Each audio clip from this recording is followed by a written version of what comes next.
प्रधानमंत्री नरेंद्र मोदी आज करेंगे डेडिकेटेड फ्रेट कॉरिडोर के दूसरे चरण का उद्घाटन। 306 kilometre western dedicated freight corridor की वीडियो कॉन्फ्रेंसिंग के जरिए होगी शुरुआत। 1.5 किलोमीटर लंबी दुनिया की पहली डबल स्टैक कंटेनर को भी दिखाएंगे हरी झंडी। नए कृषि कानूनों के विरोध में किसानों का ट्रैक्टर मार्च आज सिंघू बॉर्डर से शुरू होगा मार्च। विरोध में गाजीपुर बॉर्डर पर भी किसानों का कार्यक्रम। सरकार के साथ किसानों की 8वें दौर की वार्ता कल। होने वाली बैठक से पहले कृषि मंत्री नरेंद्र तोमर ने जताई है मामले का हल निकालने की उम्मीद। कहा किसान हित में प्रतिबद्ध है सरकार। कानून को चुनौती देने वाली याचिकाओं पर 11 जनवरी को सुप्रीम कोर्ट करेगा सुनवाई। पंजाब में आज से खुलेंगे सभी सरकारी और प्राइवेट स्कूल। 5वीं से 12वीं तक के स्कूलों में शुरू होगी पढ़ाई। कोरोना नियमों का सख्ती से पालन करना का निर्देश। कोरोना महामारी के बीच में बंद किए गए थे सभी शिक्षण संस्थान। कोरोना वैक्सीनेशन पर स्वास्थ्य मंत्री हर्षवर्धन की राज्य के स्वास्थ्य मंत्रियों के साथ आज दोपहर 12:30 बजे बैठक। 8 जनवरी को देश भर में ट्रायल रन का दूसरा चरण। 13 जनवरी के बाद शुरू हो सकता है वैक्सीनेशन। छत्तीसगढ़ में एक बार फिर से वैक्सीनेशन का ड्राई रन होने जा रहा है। आज और कल प्रदेश के 21 जिलों में ड्राई रन होगा। केंद्रीय स्वास्थ्य मंत्री डॉक्टर हर्षवर्धन आज वीडियो कॉन्फ्रेंसिंग के जरिए वैक्सीनेशन की तैयारियों की जानकारी देंगे। छत्तीसगढ़ में कोरोना का कहर थमने का नाम नहीं ले रहा है। प्रदेश में पिछले 24 घंटे में कोरोना के 1050 नए केस सामने आए हैं। कल कोरोना संक्रमण से 7 लोगों की मौत हो गई। प्रदेश में अब तक संक्रमण से 3447 मरीज अपनी जान गंवा चुके हैं। छत्तीसगढ़ के मुख्यमंत्री सीएम भूपेश बघेल आज मुंगेली और बिलासपुर जिले के दौरे पर आएंगे। इस दौरान सीएम बघेल कई स्थानीय कार्यक्रमों में हिस्सा लेंगे और विकास कार्य की सौगात देंगे। सीएम भूपेश बघेल आज राजधानी रायपुर के राजिम के लिए रवाना होंगे। राजिम में सीएम बघेल प्रदेश स्तरीय भक्त राजिम माता जयंती महोत्सव में शामिल होंगे। राजिम के बाद सीएम बघेल मुंगेली जिले के मोतेमपुर गांव जाएंगे। मध्य प्रदेश के मुख्यमंत्री शिवराज सिंह चौहान आज प्रदेश में बनाए गए किचन शेड और किचन गार्डन का लोकार्पण करेंगे। आपको बता दें कोरोना काल में 2500 किचन शेड और 7100 किचन गार्डन बनाए गए हैं, जिनका सीएम शिवराज सिंह आज वर्चुअली लोकार्पण करेंगे। कार्यक्रम के दौरान मुख्यमंत्री शिवराज सिंह चौहान ने मिड डे मील बनाने वाली रसोइयों और गांव के सरपंचों, शाला प्रबंधन समिति के सदस्यों से भी चर्चा करेंगे। कार्यक्रम में पंचायत एवं ग्रामीण विकास मंत्री महेंद्र सिंह सिसोदिया और पंचायत एवं ग्रामीण विकास राज्य मंत्री रामखिलावन पटेल मौजूद रहेंगे। व्यापक महाघोटाले से जुड़ी पीएमटी परीक्षा 2011 मामले में सीबीआई आज ग्वालियर हाईकोर्ट में चार्जशीट पेश करेगी। सीबीआई ने अपनी जांच पूरी कर ली है। सीबीआई ने चिरायू मेडिकल कॉलेज के संचालक डॉक्टर अजय गोयनका समेत 5 लोगों को आरोपी बनाया। आपको बता दें कि ग्वालियर के झांसी रोड थाने शिकायत की गई थी। चिरायू मेडिकल कॉलेज के डॉक्टर अजय गोयनका अपने कॉलेज में एमबीबीएस की पढ़ाई कर रहे छात्रों से दोबारा पीएमटी की परीक्षा दिलवाई। मध्य प्रदेश में अब यात्री वाहनों में पैनिक बटन लगाए जाएंगे। परिवहन विभाग इस महीने अंत तक में काम शुरू कर सकता है। पहले चरण में ये बटन स्कूल वाहनों में लगाए जाएंगे और इसके बाद अन्य यात्री वाहनों का नंबर आएगा। ऑटो और कैब में भी यात्रियों को ये सुविधा दी जाएगी। यात्रा के दौरान महिलाओं और बच्चियों से छेड़छाड़ की घटनाओं पर लगाम लगाने के लिए यात्री वाहनों में पैनिक बटन लगाने का प्रस्ताव लगाया गया है। पैनिक बटन आपात स्थिति में यात्रियों के काम आएगा और इसके लिए सभी यात्री वाहनों में जीपीएस सिस्टम भी लगाया जाएगा, जो यात्रा के दौरान चालू रखना अनिवार्य होगा। आज राज्य में बर्ड फ्लू की पुष्टि के बाद दिल्ली में अलर्ट। तुरंत जानकारी देने के लिए दिल्ली के 11 जिलों के लिए बनाई गई रैपिड रिस्पांस टीम। अब तक राजस्थान, हरियाणा, हिमाचल, केरल और मध्य प्रदेश में बर्ड फ्लू के मामले। मध्य प्रदेश में बर्ड फ्लू को लेकर सभी जरूरी सतर्कता बरती जा रही है। पशुपालन विभाग के संचालक डॉक्टर आर.के. रोकड़े ने बताया कि प्रदेश में कहीं भी पोल्ट्री फार्म में बड़े यहाँ पर बर्ड फ्लू के लक्षण नहीं मिले हैं। वहीं पर उन्होंने कहा कि कल से पशुपालन विभाग प्रदेश स्तरीय कंट्रोल रूम से मॉनिटरिंग करेगा। बड़वानी के एसडीएम कैंपस में कौओं का शव मिले सड़कम मच गया है। आनंद फार्म में पशु चिकित्सालय से डॉक्टरों की टीम बुलाकर निरीक्षण करवाया गया। टीम को मौके से 2 कौओं के शव मिले, जिन्हें जांच के लिए भेज दिया गया। वहीं पर मौके पर सुस्त हालत में भी एक कौवा मिला, जिसे दवा पिलाई गई। पशु चिकित्सक का कहना है कि पहली नजर में यह बर्ड फ्लू का मामला नहीं लग रहा, क्योंकि कौवों में बर्ड फ्लू के कोई लक्षण नहीं मिले। देवास के बालगढ़ में तालाब किनारे 4 कौवों की मौत के बाद आसपास के इलाकों में भी हड़कंप मचा हुआ है। बर्ड फ्लू की आशंका के बीच में प्रशासन भी हरकत में आ चुका है। आनंद फार्म में मरे हुए कौवों को उठाने के लिए पीपीई किट पहनकर मौके पर पहुंची पशु चिकित्सक टीम। पशु चिकित्सक की टीम ने सैंपल लेने के साथ ही मरे हुए सभी कौवों को दफना दिया और इस दौरान मौके से एक कौवे को पकड़ा भी गया, जिसे डॉक्टर ने दवा देकर वन विभाग के हवाले कर दिया है। आपको बता दें कि इसके पहले भी देवास में कौवों की मौत का मामला सामने आ चुका है। आगर मालवा में कौवों की मौत के बाद अब कुछ बगुलों की मौत हो जाने से हड़कंप मच गया है। अचानक से बड़ी संख्या में कौवों की मौत के बाद अब बगुलों की मौत से प्रशासन की परेशानी अब बढ़ गई है। जिला प्रशासन ने अलर्ट जारी कर दिया है। प्रभावित इलाकों में मीट की दुकानों पर भी रोक लगा दी गई। बताया जा रहा है कि अभी तक करीब 300 कौवों की मौत हो चुकी है। ज्यादातर कौवों की मौत झुग्गी झोपड़ियों के आसपास हुई है, लेकिन बर्ड फ्लू जैसी खतरनाक बीमारी से इन बस्तियों में रहने वाले सामान्य श्रेणी के मजदूरों अभी तक बेखबर हैं। फिलहाल नगर पालिका मरे हुए कौवों और बगुलों को गड्ढा खोदकर दफनाने का काम कर रही है। पेंड्रा के बंशीताल में सीएम भूपेश बघेल के कार्यक्रम में कांग्रेस में गुटबाजी देखने को मिली है। सीएम के कार्यक्रम के लिए लगाए गए पोस्टर में से यहां पर कांग्रेस जिलाध्यक्ष की फोटो नदारत दिखी और इसे लेकर जिलाध्यक्ष के समर्थकों ने कार्यक्रम के दौरान जमकर हंगामा किया। आगर मालवा में स्व सहायता समूह को बढ़ावा देने के लिए कार्यकाल में खोली जाएगी पहली ऐसी कैंटीन, जिसका संचालन स्व सहायता समूह की महिलाएं करेंगी। कलेक्टर अवधेश शर्मा की पहल पर कलेक्ट्रेट में कल दीदी कैफे कैंटीन के नाम से इसका शुभारंभ किया गया। शहडोल में पुतला फूंकने के 2 दिन बाद प्रशासन को कोरोना गाइडलाइंस की याद आई। दरअसल रसमोहनी गांव में ग्रामीणों ने 2 जनवरी को जिला पंचायत सीईओ का पुतला फूंका था और उससे पहले का आपत्तिजनक पोस्टर भी वायरल किया था।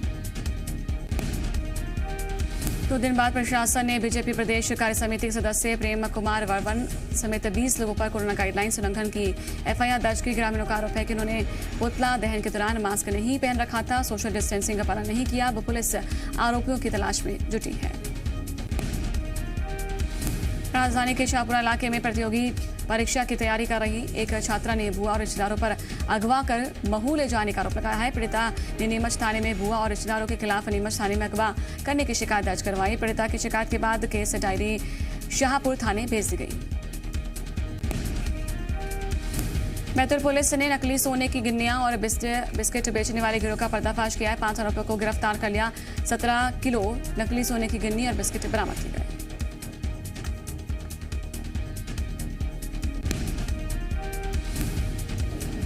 फिलहाल बैतूल पुलिस ने गिरोह के 5 आरोपियों को गिरफ्तार किया, जबकि गिरोह का सरगना अलगीर पारदी अभी भी फरार है, जिसकी तलाश जारी है। आरोपियों के पास से 10 किलो नकली गिन्नी और 7 किलो सोने के नकली बिस्किट और 10 असली गिन्नियां बरामद हुई। राजधानी भोपाल के राजभवन के पास उस समय हड़कंप मच गया जब गैस सिलेंडर से भरा हुआ एक ट्रक डिवाइडर पर चढ़ गया। गनीमत रही कि ट्रक पलटा नहीं, बड़ा हादसा टल गया। बताया जा रहा है कि ट्रक बेहद रफ्तार में था और उस पर ड्राइवर ने नियंत्रण खो दिया। ट्रक में कमर्शियल गैस सिलेंडर भरे हुए थे। जहां पर हादसा हुआ वहां से सीएम हाउस भी कुछ ही दूरी पर था। वहीं पर इस इलाके में वीवीआईपी मूवमेंट भी होता रहता है।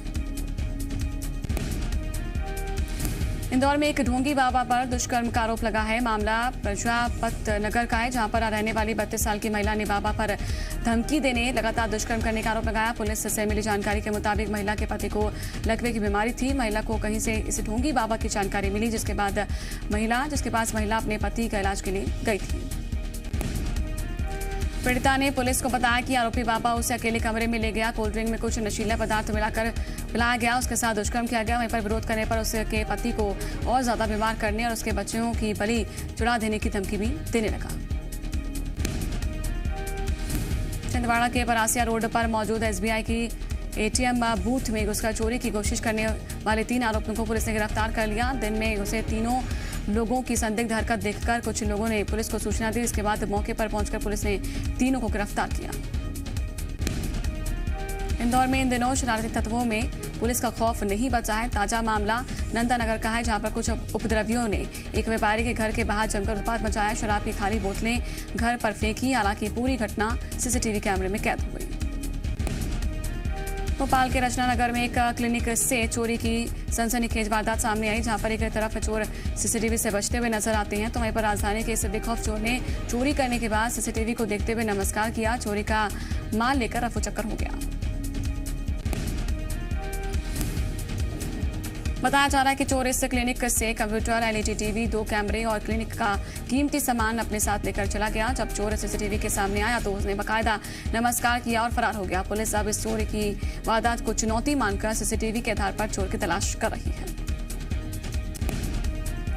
सागर में एक युवती ने सड़क से लेकर थाने तक जमकर हंगामा किया। युवती का आरोप है कि कुछ लड़कों ने उसके साथ छेड़छाड़ की। इसके बाद वो कार्रवाई की मांग को लेकर पुलिस थाने में जा पहुंची। लड़की ने कहा कि जब तक कार्रवाई नहीं होगी तब तक वो घर नहीं जाएगी। वहीं पर पुलिस वालों ने लड़की पर नशे में धुत होने का आरोप लगाया। रतलाम स्टेशन रोड इलाके में उस समय हड़कंप मच गया जब एक टेंट में अचानक से आग लग गई। बताया जा रहा है कि खाना बनाने के दौरान गैस सिलेंडर में आग लग गई। देखते ही देखते आग ने पूरे टेंट को अपनी चपेट में ले लिया।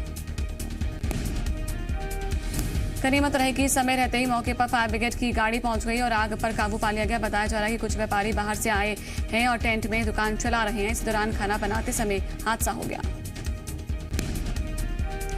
डिंडौरी जिले में रहने वाली सरोज राय पिछले 17 सालों से बसों में कंडक्टर का काम कर रही हैं। परेशानियों से घबराकर गलत कदम उठाने वालों के लिए महिला कंडक्टर सरोज राय मिसाल हैं। संघर्षपूर्ण जीवन के बावजूद सरोज ने मेहनत की और आज अच्छे तरीके से अपने परिवार का भरण पोषण कर रही हैं। सरोज के मुताबिक उनकी शादी 16 साल की उम्र में कर दी गई थी। पति के शराबी होने की वजह से सरोज मायके आकर रहने लगी। सरोज ने बस स्टैंड पर अंडे बेचने का काम शुरू किया लेकिन वो सफल नहीं हुई, जिसके बाद सरोज कंडक्टर बन गई और अब वो अपना काम बखूबी कर रही हैं। कोरिया की रहने वाली पल्ली देवी ने दावा किया कि पिछले 33 साल से सिर्फ चाय पीकर ही जिंदा हैं। पल्ली देवी के परिवार का कहना है कि पल्ली देवी चाय के अलावा कुछ और नहीं लेती और वो पूरे तरह से स्वस्थ हैं। स्थानीय लोग उन्हें चाय वाली चाची के नाम से जानते हैं। पल्ली देवी बैकुंठपुर विकासखंड के बर्दिया गांव में रहती हैं। पल्ली देवी के पिता बताते हैं कि जब वो 6वीं कक्षा में थी तब उन्होंने खाना पीना छोड़ दिया था और वहीं उनके भाई के अनुसार उन्होंने भी अपनी बहन को इसी तरह से देखा है। खास बात यह है कि पल्ली देवी बिना दूध की लाल चाय पीती है। भोपाल में नेशनल हाईवे पर वाहन की टक्कर से घायल भालू का वन विहार में 3 डॉक्टरों की निगरानी में इलाज चल रहा है। भालू की हालत गंभीर बताई जा रही है। भालू के मुंह, पैर और रीढ़ की हड्डी में चोट लगी है। बता दें कि बिलखिरिया जंगल में नेशनल हाईवे पर सड़क पार करते वक्त अज्ञात वाहन की टक्कर से भालू घायल हो गया था, लेकिन अफसर भोपाल रायसेन सीमा विवाद में उलझे रहे। कई घंटों तक भालू का सड़क पर ही तड़पता वो रहा। बिलखिरिया जंगल के नेशनल हाईवे पर सड़क पार करते वक्त अज्ञात वाहन ने भालू को टक्कर मार दी थी। सिवनी में पेंच टाइगर रिजर्व में बाघ शिकार करता हुआ दिखाई दिया। बाघ दबे पांव अपने शिकार की ओर बड़ा, पलक झपकते ही हिरण के बच्चे को अपना निवाला बना लिया। इस हैरतअंगेज पल को पर्यटकों ने अपने कैमरे में कैद किया। बदायूं गैंगरेप और मर्डर का मुख्य आरोपी महंत अब भी फरार है। 50,000 रुपए की इनामी की तलाश में लगी पुलिस की 4 टीमें। मुख्यमंत्री योगी आदित्यनाथ मामले में एसटीएफ को शामिल करने का निर्देश। अब तक 2 आरोपी गिरफ्तार। दिल्ली समेत ज्यादातर उत्तर भारत में आज घने कोहरे का प्रकोप। कई जगहों पर विजिबिलिटी 0 के करीब। मौसम विभाग का 8 जनवरी को बारिश का अनुमान। जम्मू कश्मीर समेत सभी पहाड़ी इलाकों में लगातार भारी बर्फबारी जारी। भारी बर्फबारी के बीच पाकिस्तान से घुसपैठ की फिराक में आतंकी। सुरक्षा बलों के पास एलओसी पर लॉन्च पैड पर करीब 500 आतंकियों के होने की खबर, लेकिन घुसपैठ रोधी ग्रिड कर रही है पाकिस्तानी आतंकियों के मंसूबों को नाकाम। चीन से मुकाबले के लिए भारत को फिर मिला है अमेरिका का साथ। दोनों देशों के बीच में 3800 करोड़ रुपए की रक्षा सौदे से दोगुनी होगी भारतीय नौसेना की ताकत। 127 mm की 11 मीडियम कैलिबर बंदूकों की खरीद को मिली अमेरिका की मंजूरी। अमेरिका की राजधानी वाशिंगटन डीसी की कैपिटल बिल्डिंग में ट्रंप समर्थकों की हिंसा और झड़प के दौरान गोली लगने से एक महिला की मौत। मेयर ने 6 बजे तक किया है कर्फ्यू का ऐलान। सुरक्षा के मद्देनजर बंद की गई कैपिटल बिल्डिंग। जो बाइडेन बोले ये राजद्रोह। 5 जनवरी तक 5 करोड़ से अधिक ITR फाइल और इनकम टैक्स डिपार्टमेंट ने ट्वीट करके इसकी जानकारी दी। नरवा थिएटर की जमीन चौथी बार बेचने की कोशिश। ITBI बैंक ने जमीन नीलाम करने के लिए टेंडर जारी किया। स्टेट बैंक ने अनिल अंबानी की 3 कंपनियों के अकाउंट को फ्रॉड घोषित किया। बैंक ने दिल्ली हाई कोर्ट में सुनवाई के दौरान दी जानकारी। फेसबुक ने पब्लिक पेज के लेआउट और ऑप्शंस को लेकर किया बदलाव। अब किसी भी पब्लिक पेज पर यूजर को लाइक्स या ऑप्शन नहीं मिलेगा। पूर्व क्रिकेटर सौरव गांगुली को आज मिलेगी अस्पताल से छुट्टी। बीसीसीआई अध्यक्ष ने एक और दिन अस्पताल में रहने की इच्छा जताई। मुराल म्यूजियम में रवि शास्त्री ने गावस्कर की तस्वीर का किया अनावरण। कहा, मैंने जीवन में जितने भी बल्लेबाजों को देखा उसमें गावस्कर सर्वश्रेष्ठ ओपनर थे। पाकिस्तान क्रिकेट टीम के हार के बाद टीम के पूर्व तेज गेंदबाज शोएब अख्तर का बयान। कहा, पाकिस्तान की मौजूदा क्रिकेट टीम जब भी विदेश दौरे पर जाती है खराब प्रदर्शन करती है।